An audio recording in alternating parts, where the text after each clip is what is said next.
Hi everyone, welcome to Phone Transformer. In this video, we are going to teach you how to get rid of those annoying white spots on your phone screen. Before we start, please make sure to subscribe to my channel. I work hard and spend a lot of time to create them for you. Alright, let's get started. Step 1. Open the Chrome app on your phone, just tap on its icon to launch it. Step 2. Go to the JScreenFix website. JScreenFix is a web tool that can fix stuck pixels by flashing different colors on the screen. To access it, type in the address bar jscreenfix.com. Then, press enter or go. Step 3. Tap on Launch JScreenFix. Once you are on the website, you will see a big button that says Launch JScreenFix.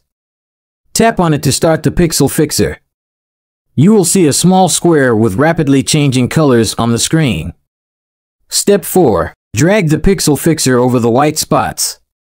Now, you need to move the Pixel Fixer to the area where the white spots are. To do this, just touch and drag the square with your finger. You can also resize the square by pinching or spreading your fingers. Try to cover as many white spots as possible with the Pixel Fixer. That's it for today. Thank you for watching.